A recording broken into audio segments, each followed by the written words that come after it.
In the previous class, I was started the lesson acids, bases and salts. So under that heading, I explained you the different concepts such as the properties of acids, bases, as well as later on we also discussed about the some of the indicators, natural indicators, okay, such as litmus, then China rose as well as turmeric. How the sample of turmeric and China rose and even litmus strips of paper can be used to test whether the given solution is acidic or basic as a indicator. Okay, so already we have learnt.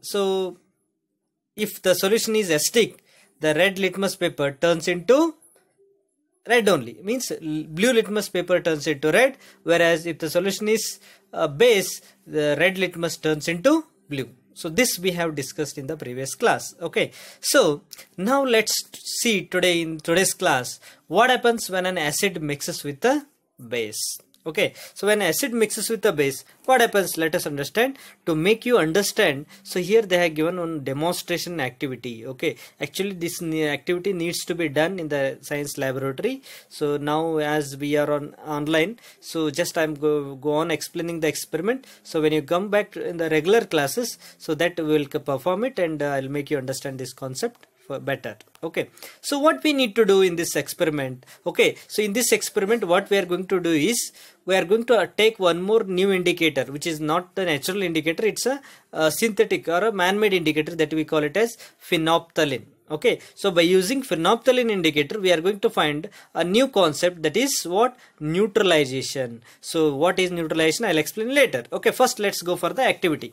So what you need to do here, you have to take a test tube. Okay, fill that test tube with 1/3 amount of what? Dilute hydrochloric acid. Keep it in mind. So you have to fill up that test tube with 1/3 amount of dilute hydrochloric acid. You have to add for that. Okay, now note down its color. So obviously its color will be normal white like structure color will be there. So now what you do, add some amount of phenolphthalein. Okay, 2 to 3 drops of phenolphthalein indicated to this acid, hydrochloric acid. So what you have taken in the test tube, no? So after adding the hydrochloric acid, you have to add 2 to 3 drops of phenolphthalein indicator to the test tube containing acid. Now you have to observe, is there any change in the color of the solution, that is in which contains the acid. So is there any change in the color? Yes. So here the concept is very clear here. Now add to the acidic solution a small amount of drop by drop amount of sodium hydroxide solution gently by using a dropper. Now you see here, so you have added the in a test tube, you have taken the hydrochloric acid, dilute hydrochloric acid. For that you have added 2 to 3 drops of indicator phenolphthalein. Okay, now is there any change in the color? You have to observe that. Okay, now what you need to do, there is no change in the color. Okay, after doing this experiment, now you see. So after adding acid, base and indicator, what happens? Let's see here. Now to this test tube containing acid and phenolphthalein, add few drops of sodium hydroxide solution, which is a base. Okay, keep it in mind, sodium hydroxide is a base. Add it with the help of a dropper, drop by drop. So after adding the base to this, now stir the test tube gently. So gently you have to stir it. Okay, so after stirring, you just observe the change in the color in the test tube. Okay, so is there any change in the color of the test tube of the solution? Yes, you have to observe carefully here. Go on adding, continue adding the sodium hydroxide solution to this test tube drop by drop, and at the same time you must keep on stirring the test tube till the pink color just appears here. So here by this activity what you understand now, so as you go on adding the sodium hydroxide solution to the test tube containing acid, so that is which acid? Dilute hydrochloric acid and phenolphthalein. When you go on adding drop by drop sodium hydroxide solution, which is a base, drop by drop, what happens here? After adding some time, it appears, the solution appears to be pink in color. Okay, it just appears here, means there is a change in the color after adding the base to this. Okay, to the solution containing acid and phenolphthalein. Now what you do, very nice activity is there now.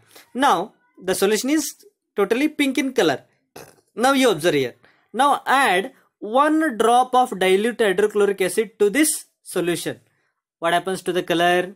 Yes, observe it. So the solution again becomes colorless. Just by adding one drop of acid, hydrochloric acid, the solution becomes colorless. Earlier it was what?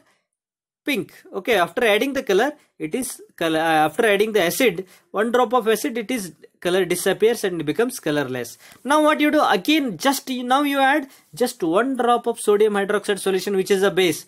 Again there is a change in the color. Means the solution turns into pink in color again. Yes.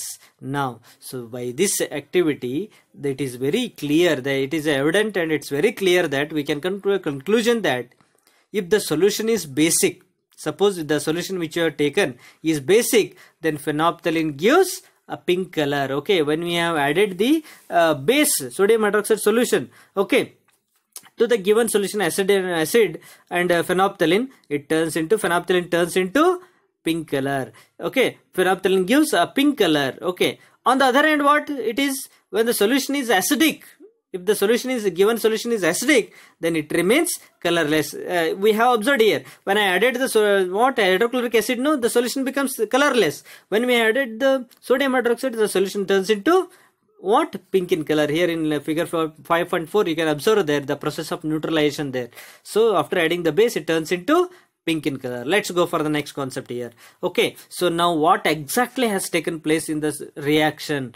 Practically I have told you now. So what exactly happens theoretically I am going to explain now. When the solution of acidic, okay, and the acidic solution get mixed with the basic solution, so both the solutions, what happens, they neutralize the effect of each other. Okay, the effect of acid, the effect of base. So when both the solutions are mixed together, what happens there? Both the solutions neutralize their effect to each other. So their effect, both of their nature, what happens, effect get neutralized, cancel each other. So an acidic solution and a base solution are mixed in small amounts. When they are mixed in a small amount, what happens there? At the time, both acidic nature of the acid and basic nature of the base get destroyed. So if you same amount of acid and same amount of base, if you take in any separate beaker and combine together, mix them together, what happens? The acidic nature of the acid and basic nature of the base both get destroyed, both get cancelled here. So the result, what happens? The solution becomes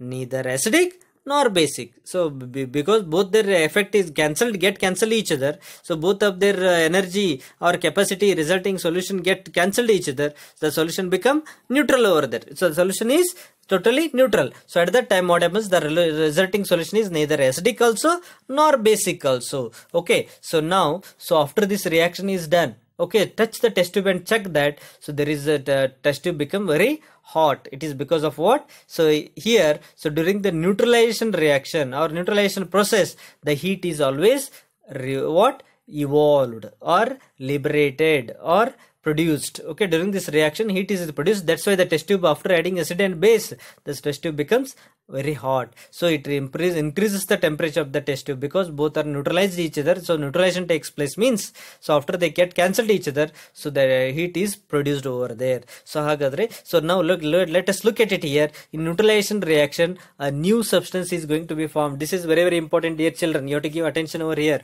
So after the neutralization reaction is completed, one more new substance is going to be formed. So that new substance that is formed is called salt. Okay, so that salt, keep it in mind. You may ask salt whether it is acidic or basic. No, the salt may be either acidic or basic or neutral in nature. Okay, so salt is maybe acidic, basic or neutral in nature. That's why, so neutralization can be defined as how the reaction between an acid and a base is called as neutralization. If the reaction between acid and base takes place, then it is called as neutralization reaction. Always after the neutralization process or reaction takes place, at the end products of the neutralization process is, that is the formation of a salt, and along with a large amount of heat is evolved or produced here. For example, general reaction is given here. So when acid is added to a base, then finally what it goes together, it gives a result, salt is formed along with the liberation of or evaluation of heat here. So one example they are given here. So acid example, they have taken hydrochloric acid plus what is the base? Sodium hydroxide base. Okay, sodium hydroxide and hydrochloric acid are combined together. So NaCl, HCl plus NaOH, when they are added, so NaCl is formed, that is sodium chloride is formed, and with the water is also released, and large amount of it is released here. So I hope, dear students, you might have understood now the concept of neutralization completely, and even that practical part which I have explained here. So dear students, note down that one, draw properly and write the summary properly. Thank you and have a nice day.